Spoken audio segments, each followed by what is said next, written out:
સોનથલ અને કટોસણના વચ્ચે સોનથલથી નરપતસિંહ ઝાલા નીકળ્યા હતા, બરાબર છે, લગભગ 3 વાગ્યાના સુમેરે. અને આ જગ્યા પર એમને બાઇકે પલટી મારી હતી, બરાબર છે.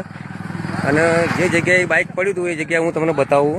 જુઓ, લોકોનું એમ કહેવું છે કે આ પથ્થરે બાઇક ભટકાણું છે, પણ આ પથ્થરને ક્યાંય ખરોચ પણ નથી આવી, બરાબર છે.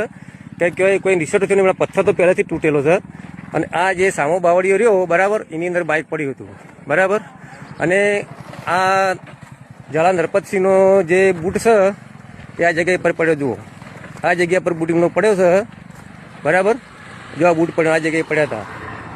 મિત્રો, આમાં એવું લાગે છે કે આ તો આપણે કોઈ કુદરતનું વાવાઝોડું કોઈ રોકી શકતા નથી, બરાબર છે. પરંતુ આવું સામાન્ય પડવાથી કઈ આ મૃત્યુ ના થઈ શકે. શેઠ કટોસણનું જે માર્ગ અકસ્માત દુઃખદ અવસાન થયું એ કોઈ આકસ્મિક ઘટના નથી, પરંતુ કોઈ સમજી વિચારીને કરેલી ઘટના છે. શું ખરેખર રેન્ચુબા શેઠ કટોસણની હત્યા કરવામાં આવી છે? અત્યારે હાલ એક મોટા શંકાસ્પદ સમાચાર મળી રહ્યા છે. દર્શક મિત્રો, આ વિડીયો તમે ધ્યાનથી સાંભળતા જજો, કારણ કે આગળ જે તમે વિડીયોની ક્લિપ જોઈ એ ભાઈ ઘટના સ્થળેથી વિડીયો વાયરલ થઈ રહ્યો છે. એટલે કે જે જગ્યાએ રેન્ચુબા શેઠ કટોસણનું એક્સિડન્ટ થયું હતું ત્યાંથી. તો અત્યારે હાલ એમાંથી ક્યાંક ને ક્યાંક ઘણા બધા લોકોને એવી શંકા જાય છે કે રેન્ચુબા શેઠ કટોસણનું જો આ જગ્યાએ એક્સિડન્ટ થયું હોય તો એમને ક્યાંક ને ક્યાંક એમના શરીર ઉપર નાની મોટી ઈજાગ્રસ્ત થઈ હોય, અથવા તો એમનું અવસાન ન થાય. કારણ કે અહીંયા તો કોઈ એવી મોટી ઘટના બને એવું ભાઈ ક્યાંય બન્યું જ નથી. આમાંથી ક્યાંક ને ક્યાંક ઘણા બધા લોકોને એવી શંકા જાય છે કે રેન્ચુબા શેઠ કટોસણની હત્યા કરવામાં આવી છે.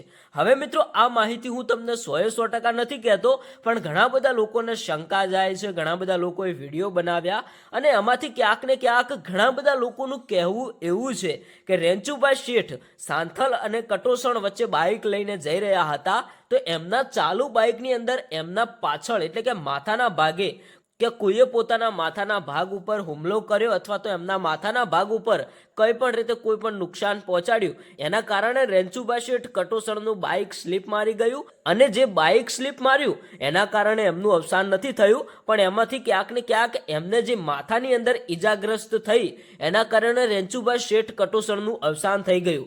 હવે આમાંથી ક્યાંક ને ક્યાંક ઘણા બધા વિડીયો વાયરલ થયા. ઘણા બધા લોકોએ એવું પણ કહ્યું કે હવે આ બાબતે પોલીસને વધારે તપાસ કરવાની જરૂર છે. ઘણા બધા લોકોને એવી શંકા લાગે છે કે રેન્ચુબા શેઠ કટોસણનું અવસાન એક્સિડન્ટના કારણે નથી થયું, અથવા તો એમનું અવસાન ક્યાંક ને ક્યાંક હત્યા કરવામાં આવી છે. આવા ભાઈ ઘણા બધા વિડીયો વાયરલ થઈ રહ્યા છે. હવે આ વિડીયો વાયરલ થતો હતો એટલે મેં તમારા સુધી પહોંચાડ્યો છે. મિત્રો, આ એક માહિતી છે શંકાસ્પદ. હું પણ તમને 100% એવું નથી કહેતો કે રેન્ચુબા શેઠ કટોસણનું અવસાન થયું કે એમની અત્યારે હાલ હત્યા કરવામાં આવી. જો કે એમનું અવસાન તો થઈ ગયું, પણ એમનું અવસાન કેવી રીતે થયું એ ભાઈ ક્યાંક ને ક્યાંક તપાસ કરવાની જરૂર છે. તો મિત્રો, આ હતી માહિતી. હવે આ વિડીયો વિશે તમારું શું કહેવું થાય છે? શું ખરેખર રેન્ચુબા શેઠ વિશે તમે શું કહેવા માંગો છો?